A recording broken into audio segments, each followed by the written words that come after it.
Today we're covering Deathstroke right here at Comicstorian, where we take some of your favorite trade paperbacks and single issues and we break them down into digestible bites to help you understand. Then we read them dramatically back to you. All alterations to the panels, text, and images are to prevent copyright problems, and all art is owned by its respective companies.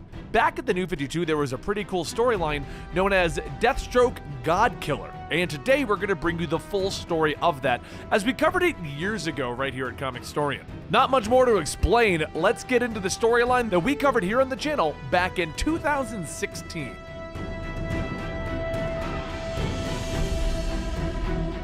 Slade Wilson is Deathstroke, the Terminator, the world's greatest mercenary. With the line of work that Slade does, it requires him to travel quite often, and it allows him to make friends that he wouldn't normally make at home. Like Tiggs, for instance. He's been the middleman for these operations for about a year and a half, and even though Putin himself asked for Slade to return, he never did, because this next kill will make it worth it upsetting him. Slade heads over to Russia to meet with his contact, Angelica, and it doesn't take long to kill Pusim's men, and all that's left now is Pusim himself. Upon killing everyone though, Angelica finds a phone, which apparently transmits a frequency only Slade can hear, or so says the big gray guy. Slade looks at Pusim and tells him, "Time has not been kind to you." And he just tells him, "Shh and listen. The sound of your precious mind being broken into." Slade's eyes widen as he can't move any part of his body. Angelica tries to call out to him, but before she can, Pusim stands up and punches through Angelica's face. Pusim tells Slade to talk, and even though he struggles not to, Slade says a series of numbers and letters. As blood begins to drip down his face, Slade tells him,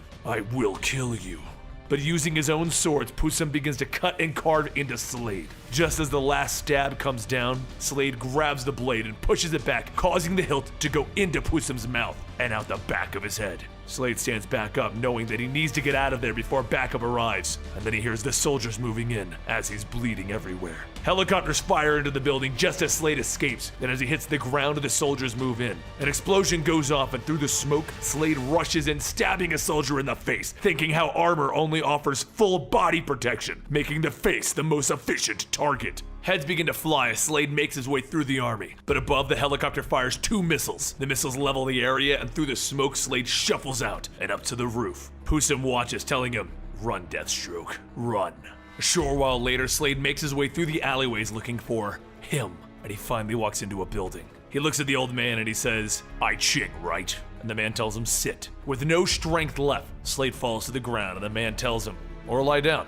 16 days pass and Slade begins to open his eyes, and I Ching tells him that he has exceeded his expectations in regard to his healing. However, their business is not over. It is now him who is indebted, and he will collect when the time comes. I Ching begins to leave, and Slade calls out to him, stating, "Something's off.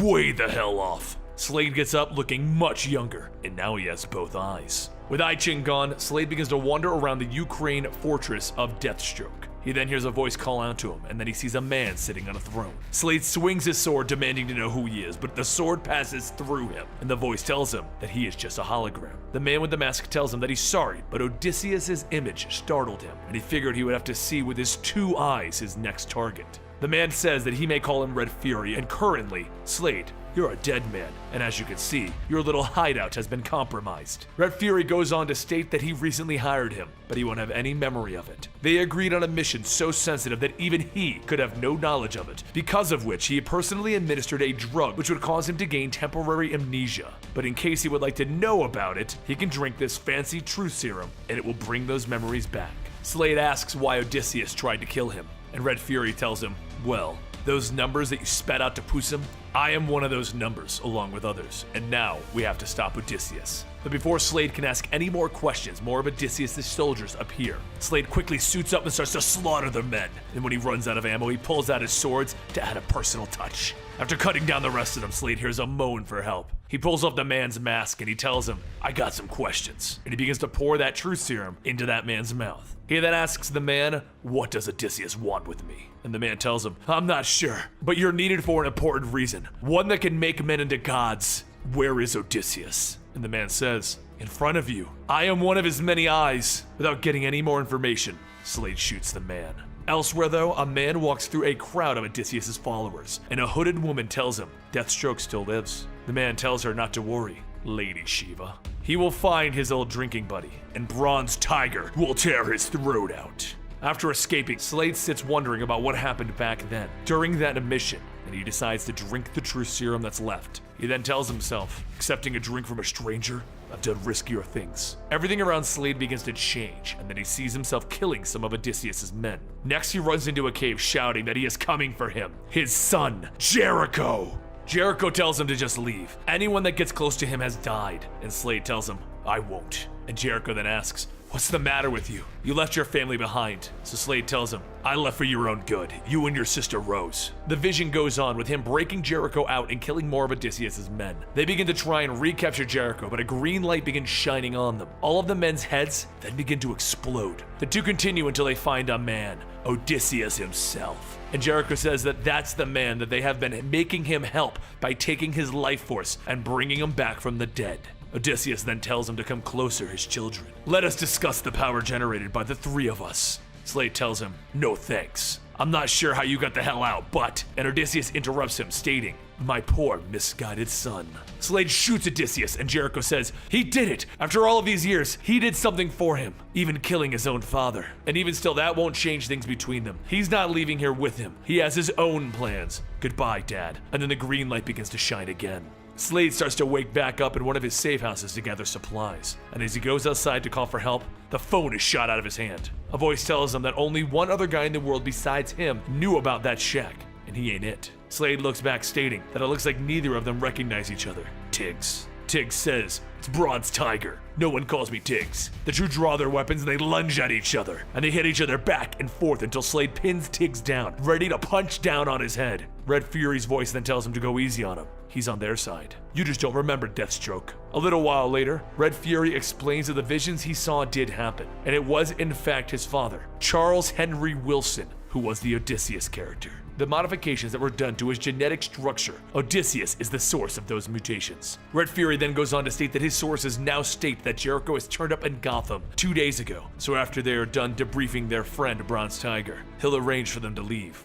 Over in Gotham City, a phone rings as someone is being beaten to death with a baseball bat. After finally killing him, Harley answers the phone stating, hello, Amanda. I'm just finishing things up with a child killer. And as the conversation goes on, she says, why is that SOB coming to Gotham? I'm gonna rip his head off. He sold us out to the Russians, and no one betrays me or the Suicide Squad.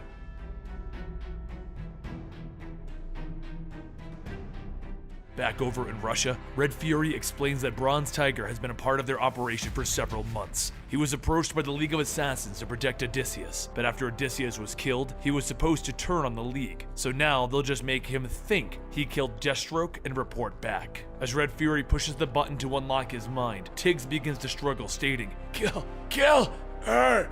Red Fury tries to shut down the process, but Slade stabs Red Fury with a truth serum vial and states that now he wants to hear the truth from him. Red Fury turns back, stating he just forced his hand. He's sorry, but he has to hurt him. As the two of them begin to struggle, Slade asks, who is the woman, Tiggs? And he rips Red Fury's shirt off, and that's when he sees a woman's bust. The woman then takes off her mask, stating, take it in, she's a woman. And Bronze Tiger is supposed to try and kill her, remember? The woman then explains that her name is Kendrell James, and she works with a group called the Dead Bastards. However, before Slade can question any further, another voice then states that he will explain things from there. Out from the doorway steps Victor Reyes, followed by Angelica and I Ching. Victor says that the CIA believes that the new being his father has become has the capabilities to cripple nations. He has the ability to infiltrate the minds of people, and they want to destroy that power. Normally, his telepathic bond with Jericho is what makes him unstoppable, but right now with them apart, he's vulnerable. Slade agrees to help, but first he'll go after Jericho and make sure that he's safe. Then, he will go do what needs to be done. Victor tells him good. He'll get him to Gotham, and he'll send Bronze Tiger back to deliver the appropriate message. Over in Gotham, a group of thugs begin to surround Jericho in a dark alley. He tells them that he doesn't want any trouble. Please, leave him alone. And then a voice tells the thugs that she would listen to him if she was them. He can make your heads explode with just a look. She, however, prefers the medieval methods, and the woman jumps out, cutting down the thugs. Jericho calls out to Rose and tells her that they should leave before they get into any more trouble. Once the thugs are dead, she tells him not to worry. She's gonna take him to someone who can fix him, and she will not let anyone else hurt him again. Elsewhere in Gotham, Harley shouts, I can fly! All I have to do is believe! And Slade tells her, pretty sure that's not gonna happen, as she's just laying down in a moving train. Slade then goes on stating that he was hoping to talk to the rest of the Suicide Squad so that they could hear it from him, but that deal with the Russians went wrong and he had to make it look like he was betraying them. The squad was in danger, so he sacrificed himself to do it alone. But that's all in the past now. He needs to find his daughter, and she's going by the name Ravager. Harley says the name doesn't ring any bells. Is she a backstabber like you? Slade then says, look, I need to find her. She normally leaves body parts lying around. Anything resembling her work? And she says, yeah, I know a place. A little while later, Harley takes Slade over to an abandoned middle school, and Slade notices the lack of body parts. Harley asks, what? Do you think I'm gonna stab you in the back? Either way, there's nothing behind this door as she throws herself in front of it. Slade tells her to move, and he punches through it and finds the body parts, but what's stranger is one of his swords is in it. Harley tosses ahead at Slade, telling him, spoiler alert, you've been set up. Nobody betrays me. Then a voice tells him, your reign of terror in Gotham is over. And out steps Batman. Without much talking, the two rush at each other, punching back and forth, and as the fight goes on, Slade sees himself losing the battle very quickly, and then he realizes why. It's because he has both of his eyes. He sucks using both. Slade manages to push Batman back, and he tells him, I don't have time for this. I'm trying to look for my son. Batman stops for a moment asking Harley, what is he talking about? And she just tells him, I don't know, it's probably crazy talk. But with that, Batman asks, is there something that you forgot to mention? And Slade cracks him across the jaw. Harley says, fine! He has a stupid son, he's in trouble. Who cares? Kick his ass! Batman gets back up and the two exchange punches to the face over and over until Batman finally kicks Slade down. As Batman stands over though, Slade quickly tosses him back on his back and then picks him up to see Batman smiling. Bruce uppercuts into Slade as Harley slams her hammer down on the back of his head. As the fight goes on, Harley tells them, you guys can go all night, but I gotta go. There's a bounty on Sunny Boy's head. So here is a parting gift. Slade and Batman both stop and they look at a bunch of ticking presents, and then the entire building explodes. Once the smoke clears, Harley looks to the rebel to see Slade's hand, telling him, for the record, I did believe you about the whole not betraying us thing, but I already had this whole thing set up, so... And then the arm reaches out, grabbing her by the throat. Slade tells her to start talking some truth. Where is Jericho and Rose? She tells him, I put some feelers out, and it turns out Rose has been working with Penguin on the side. I can go ahead and take you into town and we can look for him. Elsewhere, over at Gotham Harbor, Jericho and Rose wait for the man that she told him about, and she tells him not to worry. He's one of Dad's old friends. As a car pulls up, Pusum steps out, and Jericho doesn't trust him. He can't see into his mind, but he can feel his aura, and it's real evil. Pusum then takes out a phone stating, I have something you probably want to hear, as suddenly Jericho is unable to move. Rose runs in to kill him, but before she can swing, Pusum's body explodes! And a voice tells her, Jericho can't hurt anyone now, not even himself. Her grandfather is here to make sure of that. Not long after Slade and Harley show up to where Pusum's severed body is laying, and Slade tells her to be careful. Harley says that it will take more than this to scare her, and then Pusum's head jumps up, latching onto her arm. Slade starts to laugh. As Harley beats the head against a wall, telling him, help me already! Suddenly, the rest of Pusum's body begins attacking, and through the struggle, Harley manages to kick Pusum's head off. Slade stabs his head with the end of his staff, and he tells Pusum to be or, and Pusum tells him, go to hell! Slade electrocutes the head, telling him, it's your choice. Where did Jericho and Rose go? Over at the airport, Odysseus holds Jericho and Rose hostage, while Shiva says that they should kill Rose, and Jericho shouts for her to leave her alone. His eyes begin to glow, and Rose asks, what is he doing? And he says something that he should have done a long time ago, ending this. Blood begins to drip down on his face as he tries to destroy his own mind, and Odysseus tells Bronze Tiger to put the mask on him. Soon the life force from Jericho begins siphoning into Odysseus as Rose is forced to watch. Then there's a boom, and everyone looks up to see their watch helicopter explode. Through the confusion, Rose breaks free from Shiva, and Slade jumps in, shooting at everyone. Odysseus asks how. Bronze Tiger said that you were dead. I saw it in his mind. And Slade says, sorry, he's actually working for me. He just doesn't realize it yet. Odysseus gets back up, slashing away at Slade, throwing the mask off. And Slade says, I would like to keep my eye this time. Rose and Shiva begin fighting, and suddenly somebody picks up Jericho before Rose can stop them. Seeing a chance, Shiva jumps in to kill and then is suddenly shot in the butt. As Harley tells her, you owe me one. Slade gets back up and Odysseus tells him, you're not my son. He was a middle-aged, white-bearded, one-eyed killing machine. Slade shouts, I'm Slade Wilson. I'm Deathstroke the Terminator. The ground begins to rumble as a giant spike pushes through the ground, piercing into Odysseus. And suddenly, Bronze Tiger's claws stab through Slade's back and out of his chest. He tells him he swears he's gonna kill him this time. And then a voice tells Bronze Tiger to heal. Victor walks up holding a phone, telling him, I'm sorry that I'm late. Jericho then shouts for Rose to calm down, and she shouts that she doesn't trust anyone here except Jericho. Everyone else needs to die. Jericho then shouts that there's been enough violence and death, and with a blast of green light, no one knows what happened A little while later, Slade wakes back up in a bed with his wounds treated, and then he sees Kendrell, as she has come with an offer that he once again can't refuse. She promises him money, weapons, resources, and a whole fresh new start. Slade tells her that she's gonna need to give him a minute to think about it, but actually, it's a lot less than that, because someone made business personal, and he's not going to rest until they pay.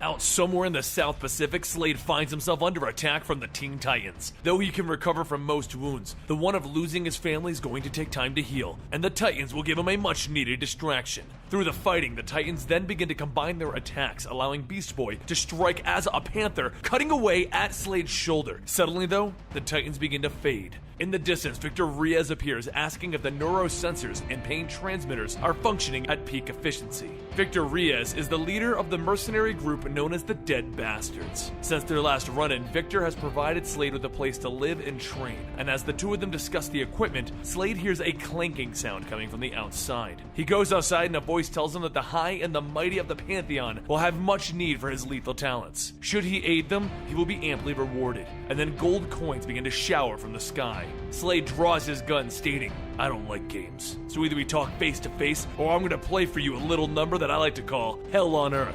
The voice says, "Very well, but I will present you with a gift." The light shines and strikes down, revealing a sword, and the voice says that this is the sword which he, Hephaestus, forged for him. Slade asks what is he supposed to do with it, and through the swirling light, Hephaestus steps out, stating, "You must kill a god." A short while later, Slade's body is thrown around the island as the sword flies through the air. Hephaestus says that he must master the powers of the Godkiller's sword, or he will surely perish. However, this isn't an issue of mastering the sword. It's the fact that the sword changes in shape and weight, making it very difficult to consistently wield. Through the trees, a loud roar can be heard, and the creatures begin to attack. Slade swings the sword, cutting through them with ease, and all the while, Slade begins to think about how he can feel the power of the sword burning through his veins. It feels like it just wants to kill. As the last creature is cut down, smoke washes over the battlefield, and Hephaestus says, "You're progressing well." And Victor says, "It's time to move forward on our target." Not long after, Hephaestus drops Slade off on Themyscira, Paradise Island. He explains that the target is the Titan Atlantis, the god of immortality. He was exiled eons ago into the depths of Tartarus, and the sword will help locate the hidden entrance. Slade then says, "Imprisoning wasn't enough? Now you want him dead?" Hephaestus tells him, "Actually, I'm just acting on behalf of another who believes Lepidus, its existence, represents a threat to the Pantheon. However, there will be no further questioning regarding that. Now it is time for you to go and be swift, because the Amazons here do not take kindly to those who invade their lands, in particular, those of male persuasion." Slade hurries through the forest until he finds the entrance to Tartarus. But as he breaks the chains on the door, the protectors of the area lunge out. It doesn't take long for Slade to cut down the protectors, but what Slade notices is that the sword goes where it wants, like it's controlling him, and that he doesn't like. As Slade goes deeper in, he sees the statue of Lepidus, and Hephaestus says that this isn't what he was told would be here. Slade then says maybe he's just hiding inside of it, and Hephaestus tells him, "We must leave at once." But just then, the eyes begin to glow from the statue, and Slade says, "See? He is in there!" He lunges forward, striking down the statue, and as it crumbles to pieces, everything begins to shake. The pieces fly in all directions, escaping Tartarus, and then a voice calls out asking, "Do you know what you've just done?" Slade says, "No," and he turns to see Diana, who tells him, "You just unleashed a force that will destroy Themyscira. Now surrender or die." Slade sees that look in Diana's eye, and she doesn't look too happy with what he just did. And with him being set up, he's not too happy either. Diana strikes down, asking if he knows what he just did, and Slade says, "Yeah, I screwed up." She attacks, telling him that what he destroyed was no mere statue, it was the vessel for Lepidus, one of the most destructive forces to ever walk, and Slade just unleashed him. While the two continue fighting, the onyx stones that escaped Tartarus begin to take shape into an unholy army. Diana punches Slade out of the cave, demanding to know who was it that hired him to destroy her island, and he tells her that doesn't matter. Right now, we both want the same thing, to kill Lepidus. She shouts, asking what kind of an arrogant mortal thinks he can simply kill a god. Slade kicks her off, stating, "I can and I will. Now stand down, this fight isn't with you, but it sure as hell can be." She jumps up, grabbing a tree out of the ground, telling him to fight, and as she attacks, the sword knocks her down and returns back to Slade. He tells her, "I'm sorry about that. The sword kinda has a mind of its own." And Diana realizes that that sword must come from Hephaestus. She demands to know why he would have it, and Slade just says that he thinks She just answered her own question. The battle continues as the missing parts of Lepettis begin to gather around from the corners of the island, only to be brought back to Lepettis' holding tree. Soon the Amazons gather around Diana as she continues beating down on Slade until a voice tells them to stop. Both look up to see Hessia, and Diana punches him one last time. Moments later, light begins to shine as Slade finds himself wrapped up in Diana's lasso. And after learning how and why he is here, Diana says it seems that he is just a pawn in a game for someone very powerful. Regardless of him knowing it or not, he had released Lepettis and is here being banished from the island. Slade says, not until I do what I came for. I will finish it. Diana tosses Slade his helmet and tells him that he thinks he can kill a Titan by himself. He's more foolish than she thought. Lightning then strikes in the distance, and the voice of Lepettis shouts, all of this bloodshed has made me thirsty. Slade asks if that's the guy, and Diana tells him, you wanted to kill a god. Now's your chance. Soon Lepettis and his Onyx army surround everyone, and Slade and Diana attempt to attack it head on. Lepettis releases a powerful mental blast and shoots the two of them into the ground, breaking through a type of glass. The two look up and Slade says, what the hell was that? And Diana tells him he's not far off from that statement. They both look around and Diana mentions that this fiery pit is a manifestation of Lepettis' powers. They must find their way back. But before they can look for a way out, creatures begin to crawl, swarming around them. The two begin cutting and slashing their way through the monsters, but the more that they cut them down, the more of them just get back up and replace them. With their backs together, Diana asks, what does a man like Slade think of in his last moments of life? And he tells her, those moments aren't today. When that day comes, it'll be my own damn business. The creatures start to gather and then suddenly they all disperse, running away from them. And a loud grrr can be heard. And a giant creature made of bodies starts to walk towards them. Diana points to the portal behind it, stating that that will bring them back to their world. And they both make a break for it, running at it. They leap off the cliff down to the portals, and as they get closer, they can feel something pulling them apart. Each of them are being pulled by different portals. Slade looks around and sees that he's in Istanbul, but this was all many years ago. He then notices Hessia sitting at a table waiting for him. She asks if he remembers that they were here together, and he tells her yeah. She then motions behind him and asks if he recognizes them. On the next table over, Rose and Jericho sit, and then several men jump out of a van into the street. Slade runs over telling them, you can't be here. And Rose tells him she can't leave, she's eating her ice cream. And Hessia tells him, it's too late for that, it's happening. The men open fire and Slade quickly flips the table over, providing cover. Once the firing stops, Slade jumps from behind, firing back, and he manages to kill a few, but he's struck in the arm. He walks back telling Rose and Jericho to get away from that man. But first, he's gonna tell them who he is before, and Lepettis stomps him. Or what? You're gonna kill me in front of your children? Slade begins pulling the kids away, and Lepettis says that they will grow to hate you. And Slade tells them, cover your eyes, and they jump off the cliff. Slowly, Slade begins to wake back up, asking where they went, and Rose tells him that they are here. Elsewhere, Diana also wakes up, and what she sees is her mother. Rose and Jericho start shouting, stating that he destroyed their lives. He's nothing but poison to them. And Hippolyta starts telling Diana that she is dead because of her. She was a failure of a daughter, and a failure as a warrior. Diana stops her, stating that that is enough. She's finished with this game, and she tells her to be gone. As the illusion fades, Diana can hear something else. She sees Rose and Jericho beating down on Slade. She grabs Rose, telling him, this isn't them, this is all Lepettis. And then the illusions disappear, and Diana says that together, they will survive. And Slade says, together, we'll fight. The two go back to cutting through the creature surrounding them, pushing their way back to the creature made of bodies. They strike down on it, causing the body to fall apart, and through it, they jump through the portal. But when they look around, they see that they are back on Paradise Island, just as Lepettis is slaughtering the Amazons. Slade and Diana quickly jump back into battle, and Lepettis continues ripping through the crowds, killing everything around him. But as the battle rages on, Slade sees Lepettis beginning to escape, but him escaping would make no sense. Slade chases close behind him, and then Lepettis tells him, for a mortal, you possess a sharp, strategic mind. So how about you follow me? I can grant you great power. Slade tells him, negotiation? That's cute. Maybe you're just afraid of this. And Lepettis laughs and punches Slade. As his body flies, Lepettis says, this is only a minor delay. Don't worry, my beloved. The world will soon be once again ours to rule, my lovely sister. He releases a powerful blast, decimating everything on the ground, and Diana jumps towards him, sword ready. As she gets close, he grabs her out of the air, tossing her away. He then flies down into a hole that he created, and Slade notices Diana falling. He runs over to catch her, but then something else flies past him, knocking Slade away, telling him to get away from her. Clark floats down, stating, I know what you are, and right now, you better tell me what's going on. Slade grabs the Godkiller, telling him, my fight's with the other guy. unless you want it to be you. The two go back and forth, hitting and knocking each other around, and just as Clark flies back in, the Godkiller changes form, wrapping around Clark. Slade says this doesn't have to go any further, and Clark bursts out of the restraint shouting, "Yes, it does." They both begin exchanging blows, and as Clark holds Slade by the neck, Diana runs in telling him to stop. She tells him that Slade is not the threat here, though he will pay for his crimes later. Right now, he's helping with the real threat, Lapettus. The ground begins to explode with fire, and out comes Lapettus laughing.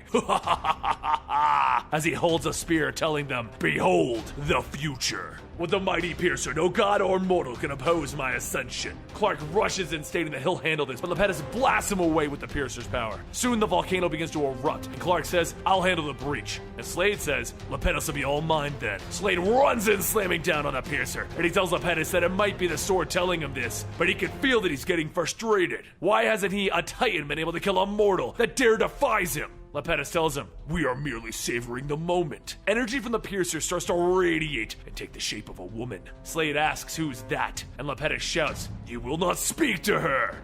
He can feel it now, though. The rage building inside of Lapettus. So Slade goes on asking, "Who is she? A mother? A wife? A mistress?" Lapettus shouts, "I will kill you!" And Slade uses that brief moment to strike, swinging the sword down, hitting the shaft, cutting through it. The life force of Lapettus' sister begins to fade, and his rage continues to grow. He charges at Slade with that rage, and Slade strikes again, piercing into him. At that moment, the Onyx army begins to crumble as Slade pulls out Lapettus' heart. As everything begins to settle, Hephaestus tells him, "Congratulations. You've done what no other mortal could do." Still holding the sword, Slade tells him, "You're going to answer some questions for this mortal who isn't done killing. Who ordered this?" Hephaestus sighs and tells him, "It was Apollo, my dearly departed brother. In the event of his death, he wished that Lapettus be killed as well as a safeguard to the Pantheon. However, an anonymous source within the Pantheon revealed to him that it was an elaborate trick to free Lapettus to unleash his vengeance. So in a manner of speaking, my brother was selfish, and if he was to cease existing, he wanted the same fate for his family. Quite touching, really.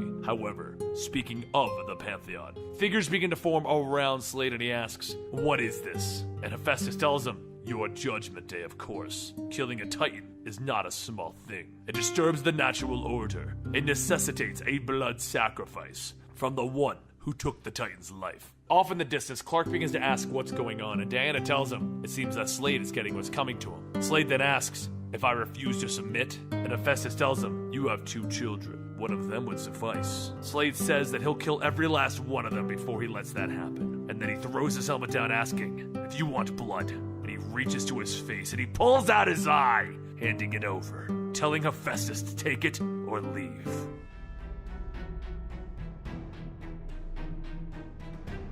Belle Reve Prison is home to some of the most dangerous supercriminals and metahumans that the world has ever known. Escaping from Belle Reve isn't a very easy task, and for Slade Wilson, he's doing the opposite. However, our story doesn't begin with Slade breaking into prison. It begins 36 hours before. After his job with the Pantheon and making quite a small fortune, Slade went back to training on Danger Island. There, his host and the leader of the Dead Bastards, Victor, informs him that there has been some activity at his daughter Rose's house. So the two of them head over to the control room, and Slade watches a video feed of an attack at Rose's home. Within hours, Slade rushes over to the destroyed home and finds Rose's body laying on the ground. As he turns the body over, a wig falls off of the girl, revealing that it wasn't Rose. However, there's a note written on the young girl's shirt stating, "We had a deal, Waller. Ring a bell?" Looking at the note, Slade can think of only one person who would have set this up: Harley Quinn. Which now brings us back to our current time. As Slade is getting closer to the prison building, he sets up a bomb in a duffel bag and tosses it before opening his parachute. Just before the bag hits the roof, it detonates a giant EMP shockwave over the building, stopping any incoming and outgoing communications. However, the EMP didn't just stop those, it also unlocked the electrical locks holding all of the inmates in their cells. All of the inmates rush out, beating whatever guards they can get their hands on. All the while, Harley skips through the fight. As she sings to herself, Slade's hand reaches out and grabs her into the shadows. He slams her up against a wall and tells her, "I got your message about Waller, so where's my daughter?" Harley tells him, "Well, yeah, you did promise, remember?" Tightening his grip, Slade tells her that he can promise one thing: She'd better start talking or else. Harley shouts, "Fine, Mr. Cranky Pants, kill Waller like you promised, and I'll tell you where you can find Rose." As Harley holds out her hand to pinky swear, she crosses her fingers behind her back. The two begin to make their way to Amanda's office, killing everyone in their way. However, as the last inmate falls, Deadshot tells Slade that he's been dying to run into him ever since Russia, when he betrayed him. Over in Amanda's office, Amanda begins to get ready to evacuate her and her guards, and she hears a voice from the shadows calling to them. She tells Pruitt that he needs to get back to his cell before he gets hurt, and Pruitt tells them that he has a better idea, and two tendrils shoot out, killing the guards. Just then, another tendril shoots out, sticking to Amanda, and she slowly begins to lose consciousness. Back with Slade, Deadshot jumps out, beating him, while Harley shouts, "Fun, fun, fun, fight, fight, fight!" Slade and Deadshot start kicking and punching each other back and forth until Slade says, "Look, I'm just here trying to find my daughter." Deadshot stops for a moment, and Slade goes on stating, "Waller abducted her 36 hours ago, and Harley left me a message." Deadshot thinks about it and says, "Harley was here 36 hours ago. Sounds like someone is playing you." From the water tanks down below, a wire shoots out, grabbing and pulling Slade down. Underwater, Black Manta pulls out a knife and tells him, "It's payback time." As the two of them begin to struggle, Manta starts cutting into Slade. But as soon as Slade manages to throw Manta off, he begins trying to figure out how he can fight against Manta on his own turf. Manta kicks off the wall and he swims towards Slade, and just then, Slade has an idea. Using the force of Manta's kick, Slade uses his feet to kick Manta upwards and throw him out of the water. After Slade jumps out, the two of them get ready to fight again, but Deadshot says Slade is here for his daughter, and Manta tells him that his daughter means nothing to him, and he cuts at Slade's shoulder. As the two of them go back at it, Harley notices a tink, tink, tink on the ground and asks if anyone ordered a stun grenade. The grenade goes off with a bright flash, and the guards run in, firing their guns. Slade grabs a hold of Harley while the guards take Deadshot into custody, and they begin their escape. Once they get away, Harley points over to where Waller's office is and says that it looks like we're not the only ones who want Waller dead. Slade jumps towards the inmates and opens fire on them, while Harley beats all of the others with a bat until everyone is finally dead. As Slade looks into Waller's office, he sees two dead guards, and Harley says that it looks like that Pruitt guy that calls himself Snakebite got here already. Suddenly, the sounds of a helicopter begin to fill the air, and the radio announces that government forces are here to re-establish order. All resistance will be met with lethal force. The government soldiers rush in, opening fire on all of the inmates, and then a voice tells Slade, "What did I tell you?" Slade and Harley turn back, and Selena Kyle goes on stating, "You never want to stay at a party for too long." Selena joins in with Slade and Harley to fight off the guards, and Harley begins to ask, "Are you two like an item or something?" Selena says that it's strictly business, and Harley tells her that she better be careful hanging out with Deathstroke. You might end up in this crap hole. Once they're done with the soldier, Slade says, "Tell me about this Snakebite guy." And after throwing up in her mouth just thinking about him, Harley tells him that he's got these snaky things that can shoot out of him with stingers on the ends of them. Waller couldn't use him for the squad because he's too unstable, and before she could figure out what to do with him, you kind of showed up. Just then, over one of the guards' radios, Snakebite sends out a message to the government forces demanding a helicopter or Waller will die. Slade tells everyone, "Let's go." Selena tells Slade that she's not down with this plan. When he hired her, he was not signing her up for suicide missions. But before she leaves, she will buy them sometime. As Selena runs back, Harley calls her a party pooper, and her and Slade begin opening fire on the oncoming soldiers. Once Slade and Harley get to the administration center where Snakebite's broadcast came from, they find nothing. Slade tells Harley to drop her gun and tell him where Rose is now, or I'm gonna shoot you in the face. Harley drops her shotgun, stating, "Fine, I lied. When you told me about your missing daughter, I just played along with it. Can you really blame me?"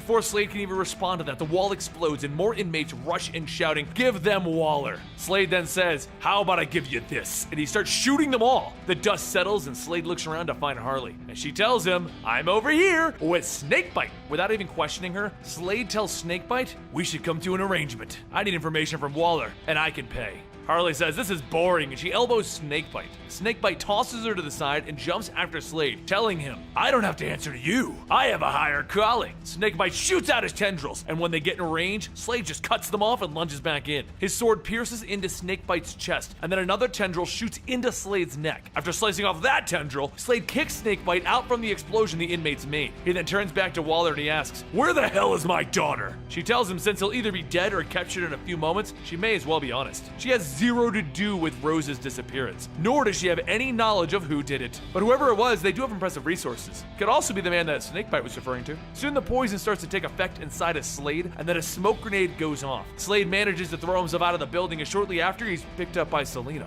Elsewhere, though, a man looks at the picture of the dead woman from before, and Rose. A voice says that she was her friend, and the man says, "She was about to betray you, Rose." The man then asks, How did you know Harley wanted your father to kill Waller? Rose tells him that her brother Jericho saw things inside of Harley during their battle at Gotham Airport. The man then says, it was just the shiny object that we needed to distract Deathstroke, and now we will break him, and Deathstroke will die.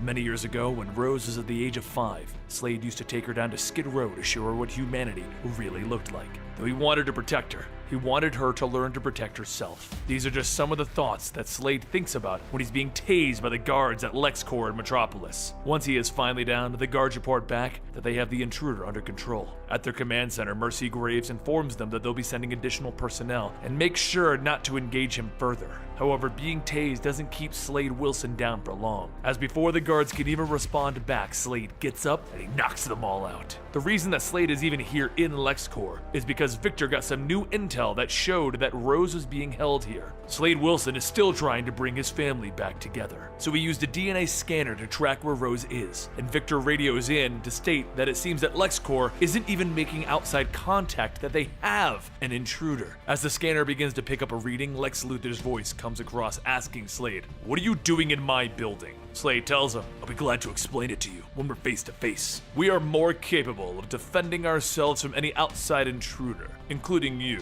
So meet the latest generation of Lexbots." Lexbots equipped with buzzsaws come swarming out to charge straight at Slade. Some of the saws cut into him, but after grabbing a hold of one of them, he rides it into the others. Even though they have titanium shielding, there appears to be a crack in the armor, right at the neck joint. So Slade destroys the last Lexbot and Mercy Graves appears asking, "Do you know what you just cost LexCorp?" Lex's voice comes back, "Allow me to introduce you to Mercy Graves, my personal assistant and a bodyguard." After knocking the gun away, Mercy kicks Slade into the wall, where a door suddenly opens. From the doorway out steps a gigantic mechanical suit, and Slade asks, "What is that? Is that you, Lex?" Mercy tells him, in essence, it is. Lex is indisposed of at the moment, but his intellectual algorithm has been programmed into the suit's AI system. The Lex suit grabs Slade by the throat and tells him, "The reason for your visit isn't important to me, but I cannot allow you to leave alive." The Lex suit starts punching Slade repeatedly in the face, and then it throws him off to the side. Slade throws a grenade, and after the explosion, the suit just stands there with a protective shell around it. Back at the control center, Victor tells Slade, "Abort the mission."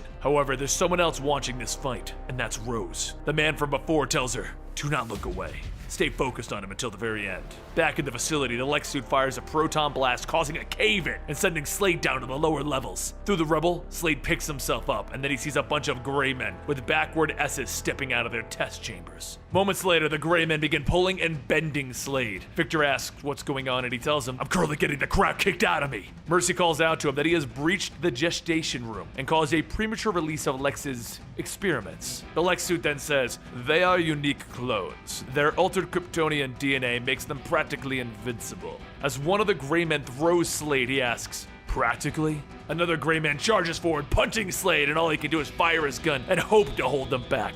Mercy asks, how exactly are they supposed to stop them? And the Lex suit explains, "There is a theoretical plan to neutralize a mass clone release. That would mean all of them need to be released." As he's being choked, Slade tells them, "You just have to release all of these. Bizarros? Sure, why not?" Slade breaks out of the hold and he heads towards the computer to reverse the system's polarity, and Mercy runs over to unlock the remaining chambers. The chambers all begin to hiss as they open, and Slade continues climbing up to flip the switch. But nothing's happening. The Bizarros start to gang up and beat on Slade, and after he's thrown to the side, he sees the problem. One of the connectors was ripped out. He grabs a hold of the cable and he says, "I'm gonna have to Doc Brown this." And he jumps up, grabbing the exposed wiring. The electrical current sends a shockwave down and electrocutes all of the Bizarros. And through the smoking bodies, Slade then asks, "Okay, so where were we?" Mercy tells him that this doesn't make up for him breaking into the facility, and Slade tells her, "That's fine by me, but judging by them not contacting the outside for assistance, I'm pretty sure you want to keep this whole situation quiet, considering I'm wearing a body cam." Mercy says, "Fine, continue your search, but you won't find what you're looking for." Slade pulls out the scanner and continues searching until he arrives in the mailroom. The scanner shows a medium-sized box, and Slade begins to think that it's just large enough. He rips it open to find a comb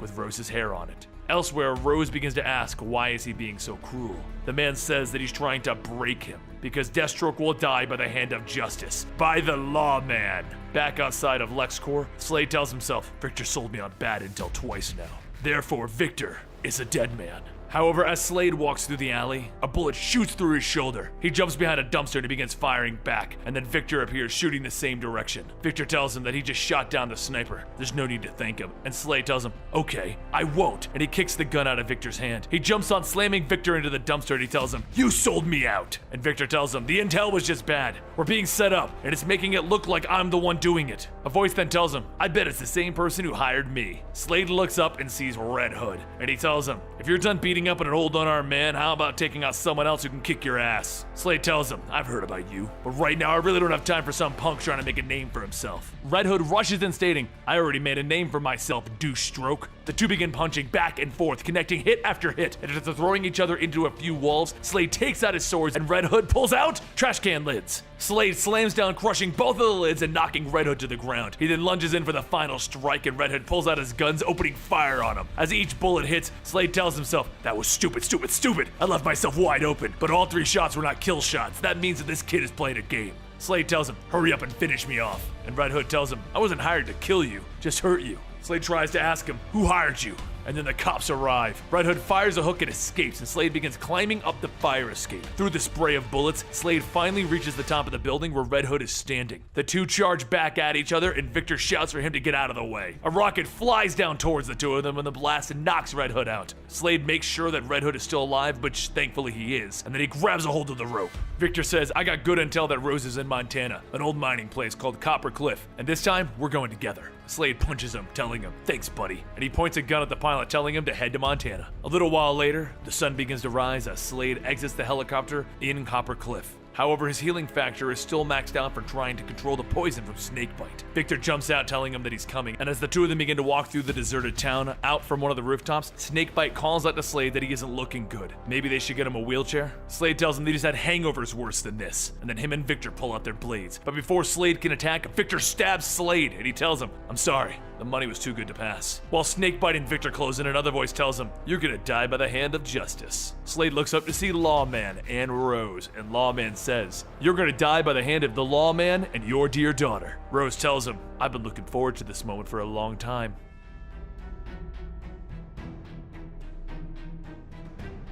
As Slade kneels before Lawman, he tells him, this is where Deathstroke will die. But as Lawman talks, Slade begins to recognize his voice. It's the voice of Wardell Chambers, an old war buddy 5 years prior. Wardell shouts at him, it's Lawman now. It's been a long 5 years since you left me to die on the battlefield. Slade thinks back and remembers Wardell being shot, and he says that he saw him get killed. Wardell tells him, you should have taken a closer look, because the KRA that we were fighting captured me and injected me with the metahuman blood that we were supposed to get back. But after months of their torture, he started to feel something growing inside of him, and after some time he was able to exert that power, make those who captured him do things. And after breaking free, he left a dead girl in Rose's house to lure Slade to Belle Reve, where Snakebite can tax his healing factor, and, well, the rest was just there to break him down. Rose adds that her father poisoned his children with his bloodline, but soon Jericho and her will be free of that forever. Slade asks, what was all of this for? Revenge? And Wardell tells him, not entirely. I'm currently working with a group known as the Nova Council, a group that targets metahuman criminals who use their powers for currency, like mercenary work. Wardell then points his gun at Slade. I'll even give you a fighting chance. Here's a knife. Back in the helicopter they arrived on, Red Hood begins to wake up from the blast back in Metropolis, and he sees Slade and Wardell fighting. As the two slash away at each other, Wardell manages to knock Slade down, and he stands over him, finally ready to kill him. But as the knife is raised, a gunshot goes off, shooting the knife out of Wardell's hands. Off in the distance, Red Hood yells, Yo, Deathstroke, get your ass over here and I'll provide some cover fire. Even though this isn't what Slade expected, he sure as hell plans on taking it. As Slade and Red Hood plan their next move, Wardell calls out to Red Hood, telling him, I hired you for a job. Red Hood pops over the gravestones and tells him, well, the job's finished. This is my free time now. Red Hood fires away at Wardell and Snakebite, and as they dodge the oncoming fire, Snakebite sneaks around. Just before his tendrils can stick into Red Hood, Slade cuts down, cutting off all of the stingers. The two go back behind cover where Red Hood hears someone call out, Jason. Red Hood looks up to see Batman, and he tells him, this isn't your fight. Walk away. So Jason gets up, telling Batman, okay, and he walks away. While everyone watches Red Hood leave, Slade takes the chance and charges in, thrusting his sword into Wardell's chest. After pulling the sword back, Wardell says that this is just as he fantasized, facing him. Rose watches and slowly her eyes begin to change from red back to normal. Wardell forces Slade down, and just before cutting his head off, Rose tells him to get away from her father. Rose charges in at Wardell, shouting everything he said about Rachel betraying her was a lie, and Wardell says the link must be gone. Oh well. She shouts that she's going to kill him, and he tells her, I don't think so. And he pushes his sword through her stomach. She falls to the ground, calling out for her father, and Slade gets up, breaking Wardell's arm. Rather than falling down, Wardell turns back and stabs Slade, telling him, the pain only fuels me. So both Slade and Rose lay on the ground, and Wardell raises his sword again, and then suddenly, the bodies disappear. While everyone looks around, Slade begins to ask, what's happening? And a voice tells them, it was me. Slade looks up to see Jericho, and Ra's al Ghul telling him that they have much to discuss. 8 weeks pass, and Slade returns to Tibet after killing a few more of Victor Riaz's men. As he returns, Raz says that things would be so much more efficient if he would just accept his help. The League of Assassins could dispatch their entire organization very quickly. Slade tells him that he's paying him for temporary assistance, but he won't be in his debt. As the two of them walk into the training ground, Raz mentions that he used to see him as a potential successor, and now he has 2 extraordinary children. Maybe they could. But Slade stops him, telling him, I appreciate the compensated assistance, but my children are off limits. Elsewhere in the fortress, Jericho and Rose continue their training, but Rose begins to see images of Wardell. He tells her that her father must die, and she can still serve him by killing Slade. Rose shouts for him to get out of her head and swings her sword down. Jericho tells her to stop, and the image of Wardell changes, and Slade catches her arms. Rose stomps and says that she saw Wardell. He can still get to her even here. And Jericho mentions that through the link, he looked into Wardell's mind and he knows where he is. And he knows that they are here, and he won't stop until they are both dead. Raz walks in telling them, well then you must strike swiftly, for the sake of your children.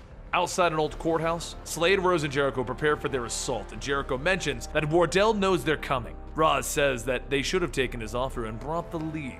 But Slade tells him, we'll handle this within the family. Soon the 3 break into the compound and guards begin opening fire on them. Slade stands up, firing a rifle into the crowd, killing them. And then the 3 head inside. Jericho says that they need to be careful. The guards weren't their only defense. They have metahuman agents as well. The 3 agents jump out, and Rose says that this will be good since she's done hitting all the wooden dummies, and then her and Slade begin ripping through them. The 3 stand as all of the agents lay dead, and a voice tells them, what a bloody mess you have made. Everyone looks over to see Wardell, Snakebite, and a woman calling herself Mustasa. She tells them that they're trespassing on her place. Slade fires his gun and sees Mustasa change into mist while Wardell and Snakebite take cover, which means they're still solid targets. Wardell calls out that he sees they're all healed up, and then suddenly Rose finishes his sentence stating, I wanted you to die by my hand, but this'll do. Rose's eyes then change and she begins striking down on Slade. Slade tells Jericho to break the link, and Rose says in Wardell's voice that it won't be that easy. You're too close, so in order to break the link, you're going to have to kill her. Slade says to use more force, and Jericho shouts, forgive me, Rose! The mental blast knocks everyone away and starts to bring the courthouse down, and as the smoke clears, Jericho asks if Rose is. Slade runs over to Rose and tells him, she'll be okay, she's still breathing.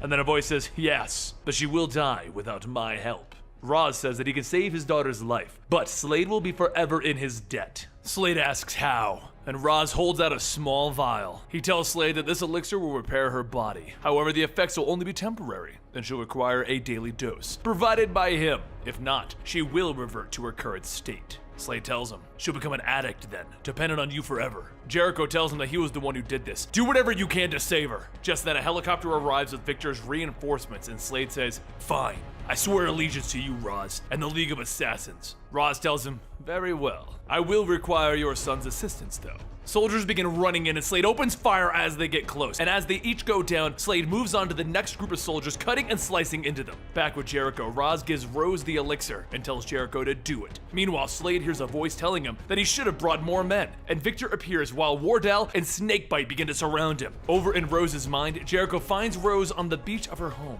She tells him that she's glad that he's here. Isn't it wonderful? It's the last moment of peace that she can remember before Wardell came. came. Jericho says that she won't have to worry about him again. Ra's al Ghul took care of that. Now let's go back so that she can be alive. Back in the real world, the fight between Slade and the soldiers begins. He manages to push Snakebite away, but him and Wardell begin beating down on each other. The two men punch each other back and forth, always coming back for one last hit. As Victor watches, he tells everyone enough of this. He will kill Deathstroke. While Slade and Wardell struggle over a knife, soldiers run up as Snakebite comes back. Tendrils begin to launch forward, and just as Slade dodges the attack, the stingers land into the oncoming soldiers. Grabbing a hold of one of their rifles, Slade begins to open fire into the crowd until all that stands is Wardell and Snakebite. Before he can fire, Mustasia floats and springs Slade with a mist. He falls to his knees and she tells him not to worry. It's only temporary blindness. She then tells Wardell to hurry up and kill him. Before he can though, Jericho and Rose shout for them to get away or they'll die where they all stand. Wardell tries to make a link between him and Rose, but she tells him that the mind powers won't work anymore thanks to Ra's al Ghul. Victor tells everyone to clear out. They're gonna regroup back on Danger Island, and Slade watches as they all leave. And all he can do is think to himself that this is now an all-out war. So after recovering and returning to Tibet, Ra's announces to the League of Assassins that they have fresh blood joining their ranks. Let them welcome Slade Wilson, Rose Wilson, and Jericho. Slade says,